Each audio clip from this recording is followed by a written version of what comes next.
So guys, wala nang bagyo, hangin na lang. Dito yan sa amin sa Kamsur. Wala yan.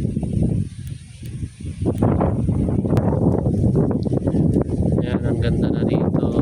Sana mas maganda na ang panahon. Mag-init na.